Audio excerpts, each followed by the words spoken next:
Estimadas alumnas, muy buenos días. Ustedes van a recibir esta clase el martes 18 de agosto. Así que, bueno, les mando mis saludos de la última semana a la fecha. Creo que un cambio importante ha sido lo de la noticia de las vacunas, algunos progresos en el mundo con respecto a ese tema y quizás aquí también en la Argentina, así que yo al menos celebro que haya algún huequito para la esperanza o alguna lucecita o algo por lo menos que empieza a esperanzar, a generar algo del orden de una expectativa de que en algún momento podamos volver a una realidad más amigable que la que nos ha tocado vivir este año. Así que bueno, cruzo los dedos para que esas cosas, esos que son anhelos, se concreten y sobre todo, bueno, que uno vaya teniendo alguna mejor perspectiva del futuro que viene bien para estas épocas. Que si bien nosotros en el curso de la sabiduría siempre hemos hablado mucho de lo que es la incertidumbre, evidentemente que la vida cuando la incertidumbre es tan grande se hace muy difícil. Y si decíamos que la sabiduría por suerte es algo excepcional porque uno no la anda enfrentando todo el tiempo con problemas importantes e inciertos, lo cierto es que nos ha tocado un año de mucha incertidumbre, un año de muchas incertidumbres, así que ha sido realmente un desafío para todas las capacidades adaptativas de nosotros, los habitantes de este mundo. Bueno, nosotros la semana pasada hicimos el cierre de la película, Goodbye Lenin, y habíamos empezado a hablar de un tema, o una de las preguntas que decíamos, preguntas de la vida, que era justamente el concepto de la libertad.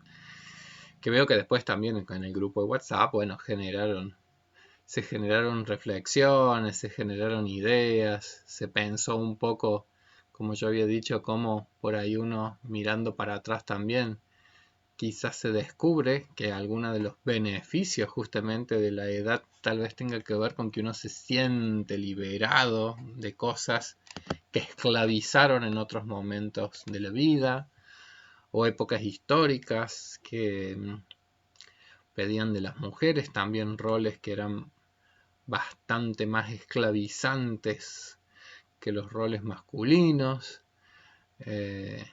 Bueno, se generaron ahí algunas interesantes ideas que bueno, yo voy a ir avanzando hoy en algunos conceptos.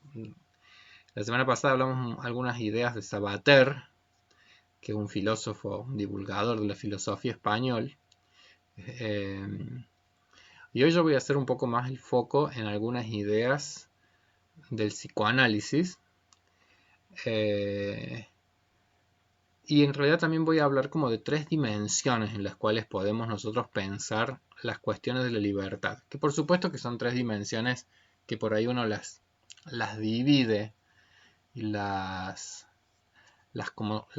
separa como para pensar, pero que después en la vida cotidiana, digamos, esa cuestión como de dividir por categorías las cosas no es que se produzca con tanta facilidad, sino que al contrario, digamos, la vida es como una cosa mucho más integral. Pero esas dimensiones de las que voy a hablar, o a los que voy a pensar la libertad, van a ser tres. Una dimensión que vendría a ser como intrapsíquica, o intrapersonal. Si lo vamos a pensar a la libertad en una dimensión primero como intrapsíquica, ¿sí? ¿Qué tan libre me siento y qué tan libre soy con respecto a algunos aspectos que son como del orden de la constitución de nuestro aparato psíquico, ¿sí? Y vamos a hablar de cómo nos constituimos en términos de aparato psíquico, porque la semana pasada, por ejemplo, hablábamos de culpa o hablábamos de responsabilidad, hablábamos de aspectos asociados a la libertad que uno los podría pensar en términos de lo que son aspectos como internos nuestros, ¿sí? Es decir, si por culpa no me animo a hacer determinadas cosas, ¿soy libre o estoy un poco aprisionado de algún tipo de aspectos que son como internos? Si por sentimientos de culpa o si en algún punto tengo comportamientos como compulsivos que no puedo ni siquiera controlar, en qué medida soy libre o estoy también siendo como esclavo de algunos de mis actos. Bueno, vamos a pensarlo en las dimensiones intrapsíquicas, pero también las vamos a pensar en las dimensiones ya no solo intrapersonales, sino también interpersonales. Es decir, en qué medida también en los vínculos que establecemos con los otros hay algo también del orden de la pérdida de las libertades. Incluso hasta en los vínculos amorosos. Es decir, en los vínculos más amorosos, en los vínculos más íntimos, en los vínculos más profundos, como también puede haber aspectos que sean del orden de la percepción de que uno cercena algunos aspectos de las libertades cuando también establece relaciones interpersonales. Ya veremos los grados o las o las intensidades de esas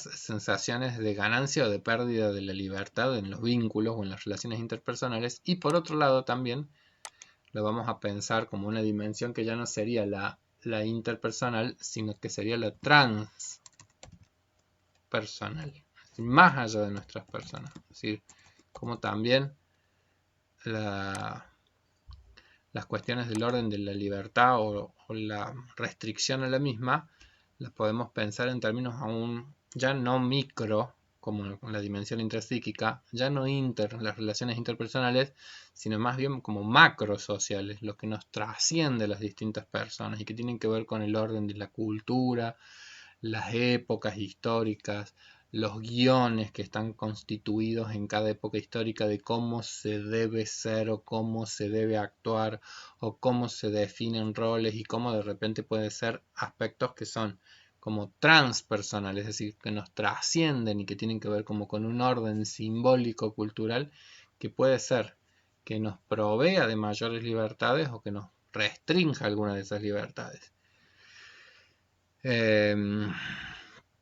Todas ustedes tienen más de 60 años, son alumnas del CEPRAN, han vivido muchas historias de distintos tipos porque tenemos vivimos en un país con muchas vicisitudes sociopolíticas y económicas en donde vaya que se han seguro que he conocido y sabido de lo difícil que es en estas tierras el ejercicio pleno de las libertades, digamos, por condicionantes que son así, contextuales, históricos, contexto como el argentino en el que desde los años 30 en adelante Argentina es uno de los países latinoamericanos con mayores interrupciones de los gobiernos democráticos de distintos órdenes partidarios,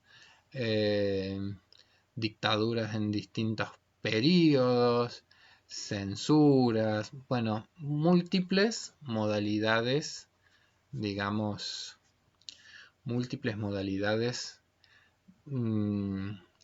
de culturas poco democráticas y bastante poco respetuosas, digamos, de la libertad de pensamiento y la libertad de miradas ideológicas con respecto a la vida, a las diversidades. Entonces, bueno, todo eso vendría a ser como un orden que nos atraviesa y que tiene que ver más bien con una dimensión más macro. Entonces, primero hacer como esa diferenciación, que esto es lo que yo digo, que es como una posibilidad analítica, poder diferenciar en términos de libertad estas tres como dimensiones, pero que evidentemente van como muy de la mano unas con otras, van muy entrelazadas unas con otras. ¿Por qué? Porque en definitiva nuestras dimensiones más intrapsíquicas son una construcción que se ha realizado en un contexto de vínculos interpersonales, y sobre todo vamos a ver qué importantes que van a ser muchas veces las etapas tempranas de nuestros desarrollos vitales, porque las cuestiones de la libertad o de la prohibición de lo que se puede y lo que no se puede hacer, lo que se debe y lo que no se debe hacer, empieza a constituirse muy tempranamente, desde que nosotros somos muy pequeños. Ya vamos a hablar un poco de esos temas, pero se construye nuestra realidad, como quien dice, intrapsíquica, se construye a partir de los vínculos más tempranos, que son relaciones interpersonales. Pero a su vez esas relaciones interpersonales estuvieron fuertemente marcadas por una época histórica, con una cultura determinada, con un modo de entender cómo debían de ser las relaciones, los vínculos, la sujeción a las pautas y a los mandamientos o a los mandatos sociales, que también deja sus huellas en cómo nosotros nos vamos a constituir. Es decir, la emergencia de nuestra subjetividad se da en el contexto de una dimensión transsubjetiva, en relaciones vinculares y en contextos mucho más macro. Entonces, por supuesto digo que todo esto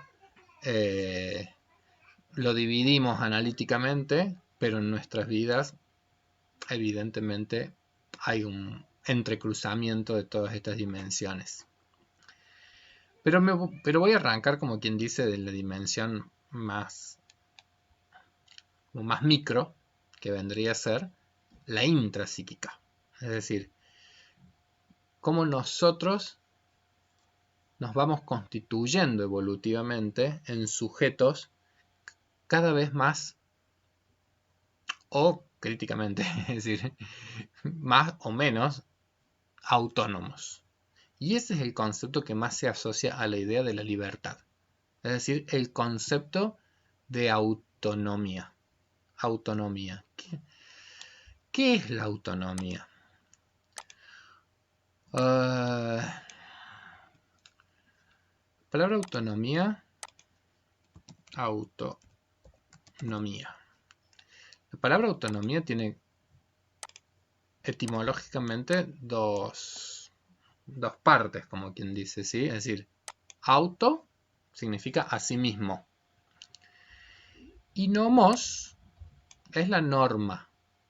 El nomos, en términos etimológicos, en griego, nomos es la norma, es la ley, es la pauta, es la legalidad, como quien dice. Entonces la autonomos, en definitiva, la autonomía vendría a ser, bueno, ¿con qué pautas gobierno mi propia vida? ¿Se comprende? Es decir, ¿con qué pautas o con qué normas gobierno mi propia existencia? Uno se va transformando en una persona autónoma, no cuando hace lo que quiere, como quien dice, sino que es cuando uno en algún punto construye las normas con las cuales nosotros vamos a definir nuestra existencia. Bueno, esto es algo muy complejo porque en realidad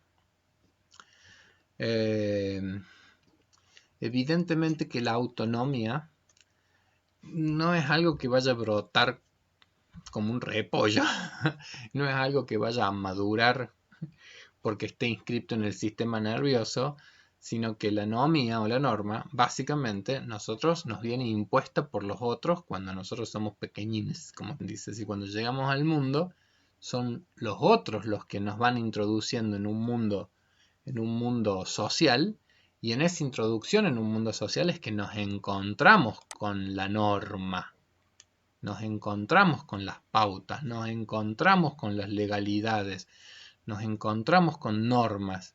Entonces ahí empieza, como quien dice, justamente la primera como gran dialéctica humana, que es, bueno, socializarse en algún punto es también sacrificar algunas de las apetencias, algunas de las cosas que desearía quizás realizar y que para poder ser parte de una comunidad humana, de una sociedad, para ser parte de la sociedad pareciera ser que hace falta también algo que sea del orden de la restricción a algunas de esas apetencias.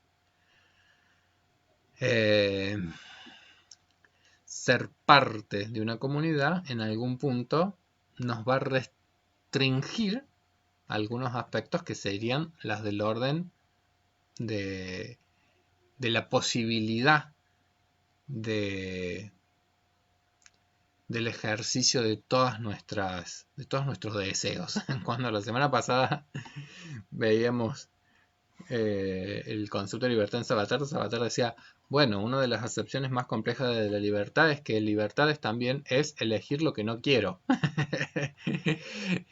es querer lo que no quiero. Y no querer a veces lo que realmente quiero. Es decir, uno empieza a ver que justamente la condición humana siempre conlleva aspectos que van a ser conflictivos para su constitución. La libertad humana en algún punto está ligada a que uno pueda sujetarse a algún tipo de normas de la vida social, y al mismo tiempo ahí viene como la magia de lo que es de cómo esto se enlaza entonces a esa palabra que nosotros habíamos dicho la semana pasada, que es el sentimiento de responsabilidad. Es decir, cómo cuando efectivamente se produce una muy interesante integración entre el concepto de la integridad, de la libertad, perdón, y el de la responsabilidad, nosotros no lo sentimos como que hay algo que ha quedado cercenado, sino que al contrario, la libertad empieza a vivirse como justamente como con la intensidad del sentimiento de responsabilidad que conlleva, pero no como una frustración, una pérdida, hoy no puedo hacer lo que quiero, sino que ha habido una posibilidad de renuncia muy genuina a algún tipo de apetencias que podrían ser muy lesivas para los lazos sociales, porque en algún punto la idea de la responsabilidad, cuando uno se siente responsable en su propia existencia, es justamente cuando ya empieza como a avergonzarse de todos aquellos tipos de aspectos de uno mismo que serían lesivos para con los otros. Entonces, en algún punto, el sentimiento hermanado de libertad y responsabilidad habla justamente de la constitución ya de un sujeto autónomo. Un sujeto que ya puede definir, que ya puede... A ver, yo voy a poner otra palabra para que se vea la diferencia. Pero lo contrario a la autonomía, que sería la heteronomía. ¿Sí? La heteronomía. Eso sería lo contrario a la autonomía. Entonces, ¿qué sería la heteronomía? Y bueno, básicamente la heteronomía es que la norma esté puesta por el otro, hetero, por el distinto, por el diferente. Entonces ya no sería un ser autónomo, es quien marca su propia pauta. Un ser heterónomo es en algún punto el que responde a una pauta en tanto que haya un otro externo que es el que define. La norma estaría siendo una cuestión externa, no una cuestión interna. Bueno, todo este lío que estoy haciendo esto tiene mucho que ver con la constitución de nuestra dinámica intrapsíquica en las primeras etapas del desarrollo. Es decir, todo este juego de cómo en los procesos de socialización, en las relaciones interpersonales, la heteronomía se va transformando en autonomía. ¿Sí? Es decir, muchas veces mamá o papá dice, bueno, no podés hacer tal cosa, no podés, no podés clavarle el tenedor a tu hermanito aunque sientas envidia, aunque estés celoso, no podés empujarlo, no podés dañarlo, no podés decir, toda una serie de restricciones a muchas apetencias que tendríamos cuando somos pequeños en muchos de nuestros quereres, haceres y nuestros impulsos tan necesarios de ser ordenados, Entonces digo, muchos aspectos primero son heterónomos, son externos. Después viene el movimiento, como quien dice, de interiorización y en la constitución del aparato psíquico, entonces tal vez aspectos nuestros que posibilitan justamente que nosotros empecemos como a regular y a llegar luego finalmente a constituirnos como sujetos autónomos. Es decir, si a los 40 años todavía necesitas que tu padre te diga, no, no le pegue a tu hermano, aguantate los celos. Si todavía es alguien externo el que tiene que andar regulando muchos aspectos de tu comportamiento, es que uno no terminó de transformarse en un sujeto autónomo. Yo siempre pienso cuando en Córdoba, no en Argentina, cuando en Córdoba pasó hace, no sé, 6 años atrás, yo ya perdí la cuenta, que se acuarteló la policía.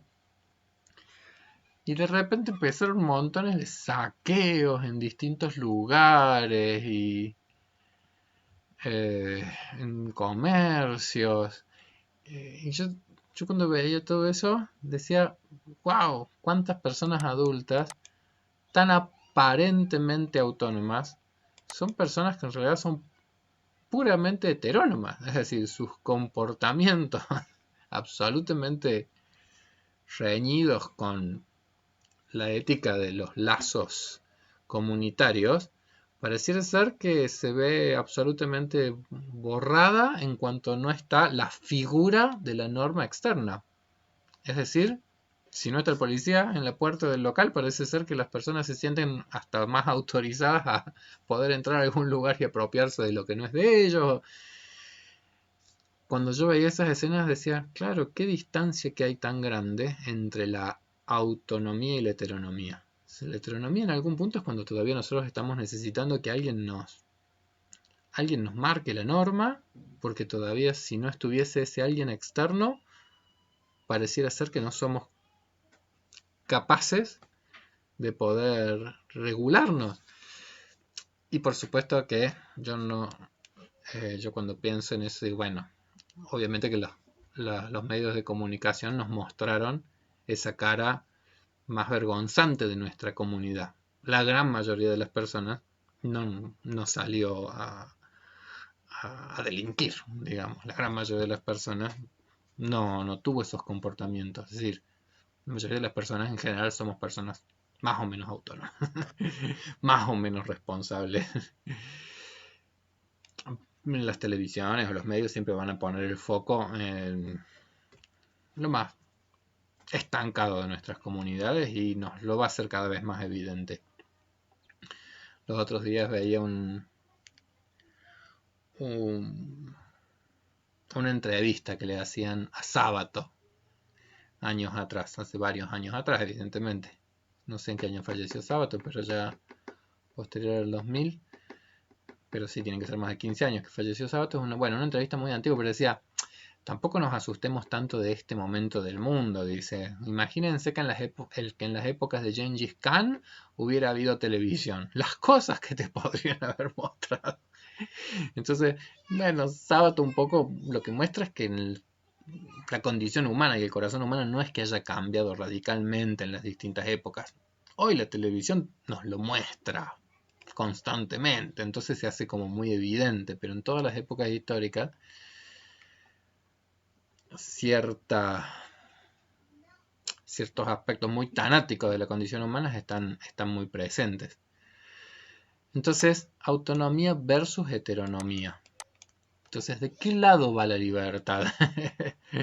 Bueno, evidentemente que la libertad estaría de la mano de la idea de la heteronomía. Estaría de la mano de la cuestión de la autonomía, ¿sí? De la autonomía. La libertad estaría relacionada justamente, el sentimiento de libertad estaría relacionado a esta idea de que con responsabilidad personal uno ya no necesita de otros para, como quien dice, regular el comportamiento, sino que es uno mismo ya quien se hace cargo, como quien dice, de las consecuencias que tendrían nuestros actos. Por supuesto que en las comunidades humanas muchas de las tragedias son el producto de personas que en sus comportamientos pareciera ser que el único dique de contención es la norma externa o es la presencia real de personas que puedan frenar ese comportamiento, y que por supuesto eso habla de carencias de recursos psíquicos, carencias de recursos internos, y lamentablemente también hablan de comunidades humanas, comunidades cada vez más desintegradas, comunidades con muchas dificultades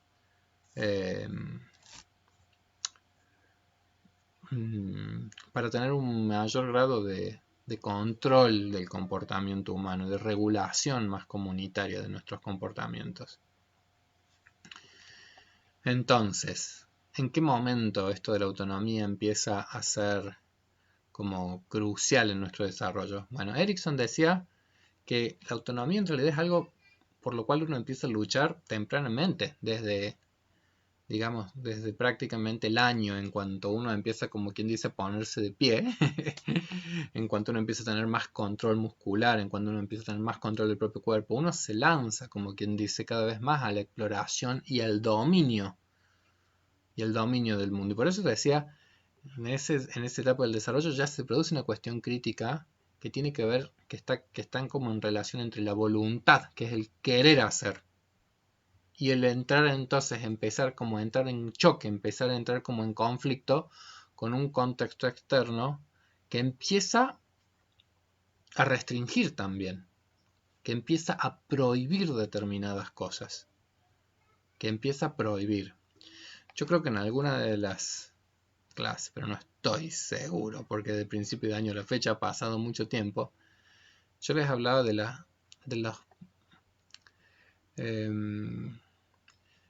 las prohibiciones y también, como quien dice, de los permisos que da la vida colectiva. Es decir, una cultura, en definitiva, básicamente lo que hace es generar determinadas prohibiciones y generar también determinadas autorizaciones. Entonces, entre lo permitido y lo prohibido hay como una gama de posiciones, hay una gama de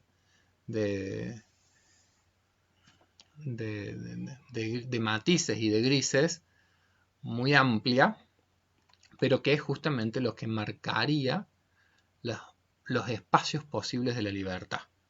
Es decir, piensen ustedes que el proceso de humanización en algún punto requiere de el poder apegarnos a determinados mandatos que nos transforman en miembros de nuestra especie. No matarás. Las religiones, los 10 mandamientos, los mandamientos, amarás a tu prójimo. Es decir, todos los mandatos sociales, en definitiva, son justamente toda esa regulación entre lo que se permite y lo que se prohíbe.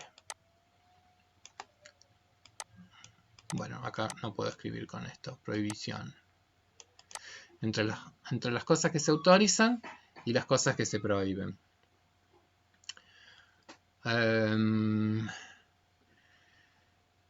Esto evidentemente, genera, cuando uno es pequeño, toda una tensión con nuestros objetos del cuidado, como quieres decir, con nuestros cuidadores, se empieza a producir esta como tensión entre la voluntad personal y la restricción que otros nos imponen a nuestros comportamientos. Es decir, cuando un chico está celoso de un hermanito y quiere qué sé yo, lastimarlo o empujarlo, y un adulto te está impidiendo y te está prohibiendo y te está cercenando y probablemente te rete o te frene y todo lo demás, en algún punto también nos está humanizando. Es decir, nos está pidiendo que hagamos ese esfuerzo que la cultura hace y que nos obliga a que todos hagamos para poder ser parte de una vida colectiva. Es decir, la vida colectiva no tiene que ver con que no hayan emociones muy agresivas en la condición humana. Las hay, van a estar siempre presentes, pero al mismo tiempo una cultura lo que nos pide es que las transformemos.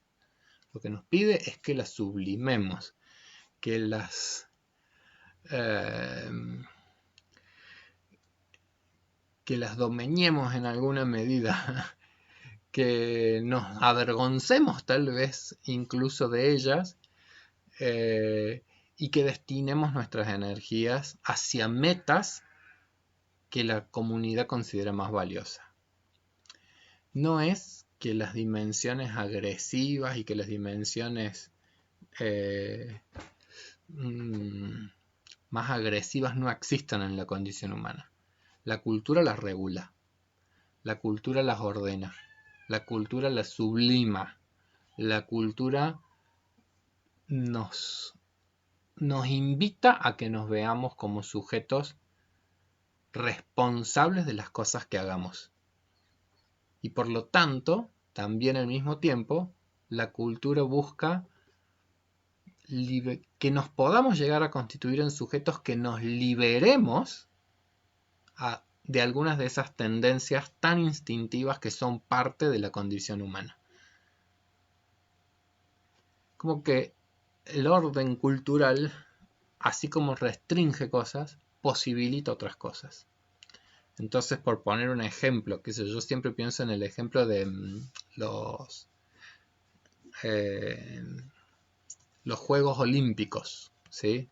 Las disciplinas olímpicas, las Olimpiadas.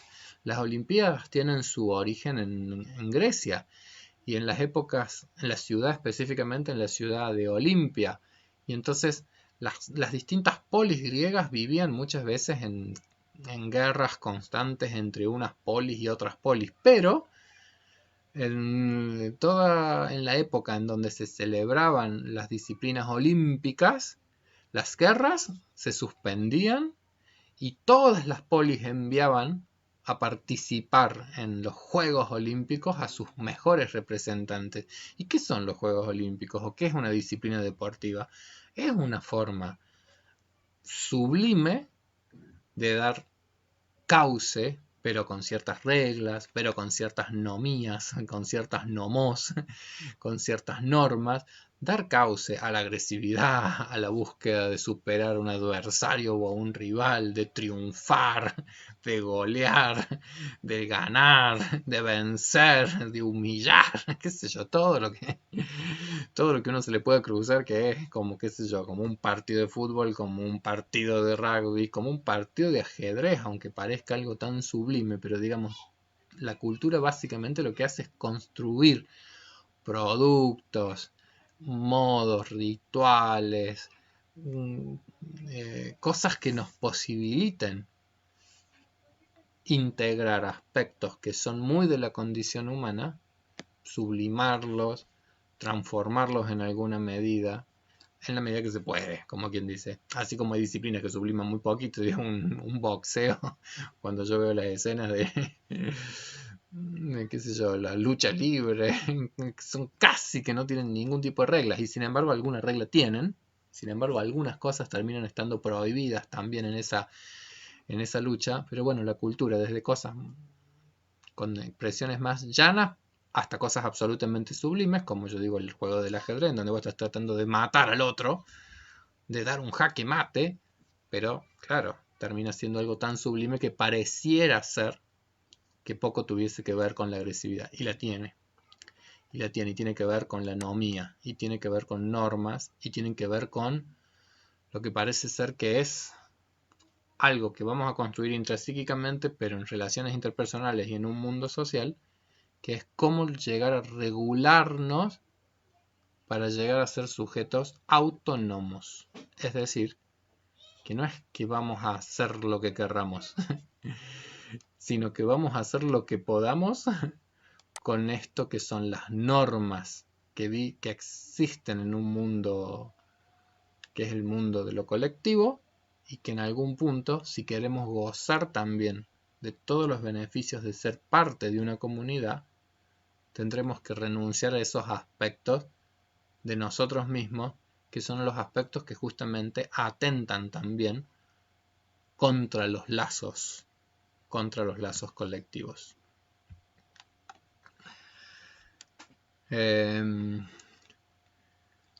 Freud tenía una idea muy linda, que era justamente la idea de tiene un texto muy bonito que se llama... Me río porque Freud no tenía precisamente la idea de que los seres humanos éramos seres muy libres, sino que justamente cuando construye la idea de lo inconsciente, lo hace un poco para dar cuenta de que de lejos de ser seres tan libres y tan racionales, muchas veces estamos sujetados al inconsciente, sujetados a cosas que desconocemos nosotros mismos y que inclusive nos llevan a sufrimientos, nos llevan a padecimientos, o sea, nos lleva a estar, como quien dice, esclavo en algún punto de una instancia psíquica que era la del inconsciente. Entonces él tiene un texto muy lindo, por lo menos a mí me gusta mucho, en donde justamente habla de que el yo es esclavo.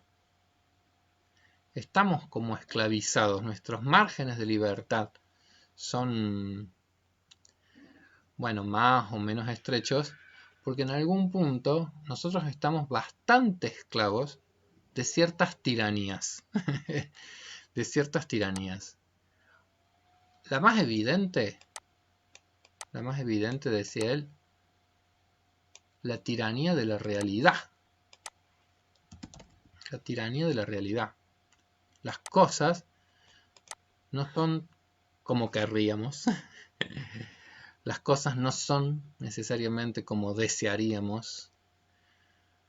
Yo muy omnipotentemente en mayo ya gasté mis 3 deseos del cumpleaños en que se fuera la pandemia y acá estamos en agosto. Sin muchos cambios. Bueno, alguna esperanza más, qué sé yo. La realidad es la realidad. La realidad tiene un peso tiránico, uno podría decir, que me hace acordar también a lo que decía Sabater cuando decía, bueno, nosotros ante lo imposible no somos realmente libres. Nosotros solamente somos la libertad tiene que ver con que con que se pueda hacer realidad algo que es lo que nosotros queremos o anhelamos. Pero si es algo imposible, en realidad ante lo imposible no somos libres.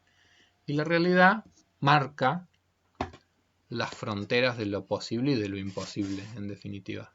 Marca las fronteras de lo posible y de lo imposible. La realidad es, en esa dimensión yo digo que es tiránica. Pero por otro lado decía Freud, no solamente nosotros estamos, como quien dice, constreñidos por la realidad, sino que también estamos constreñidos por esos aspectos que Freud va a decir que son los aspectos inconscientes que habitan en el ello, estructura psíquica que considera región del aparato psíquico de la que hablaba Freud, que era la sede de todas nuestras pulsiones y de todos nuestros aspectos inconscientes. Y de la cual, en algún punto, es un poco lo que Freud dice, también nosotros podemos llegar a estar muy dominados, podemos estar muy tiranizados. Y esto justamente se liga más a esos aspectos impulsivos de la condición humana, los aspectos más impulsivos, de los cuales en realidad nosotros no seríamos dueños. Es decir, en algún punto, vendría a ser cuando las pasiones nos gobiernan. Cuando no somos nosotros quienes gobernamos nuestras pasiones, sino las pasiones nos gobiernan a nosotros. Y Freud fue brillante en descubrir justamente que por ahí muchos de los sufrimientos humanos son el producto de aspectos de nuestras vidas pasionales que no encuentran cauces, que no encuentran regulaciones y que en algún punto nos avasallan a nosotros mismos. Entonces, por ejemplo, todo lo que tiene que ver con el orden de los comportamientos más compulsivos, por poner un ejemplo, uno podría vincularlos con esto, es decir, como quizás la imposibilidad tal vez de liberarnos de algunos aspectos de nosotros mismos, pero que no son aspectos conscientes y que no son aspectos del yo, sino que son aspectos inconscientes y desconocidos, pero que pueden ser los promotores de algunos de nuestros sufrimientos, ¿sí? Y finalmente, el tercer vasallaje, diría Freud, tiene que ver con el superyo. Es decir, con todas esas estructuras, con toda una estructura que tiene que ver con los mandatos, con los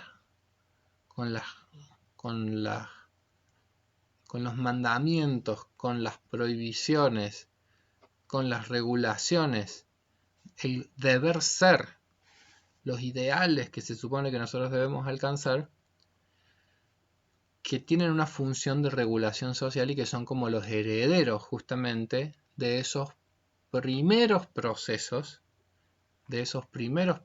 psíquicos en nuestras vidas, en donde nos hemos socializado y en donde nos han pautado y en donde nos han marcado qué es lo permitido y qué es lo prohibido, y que va a devenir todo ese tipo de influencias justamente en esta estructura que vamos a decir después es el super yo, que vendría a ser ya cuando somos más grandes la idea como de la conciencia moral, esa como constante enjuiciamiento que hacemos nosotros mismos y esas emociones culpógenas que sentiríamos si hiciésemos algo que consideramos inadecuado o incorrecto, o esas emociones que sentimos tras habernos mandado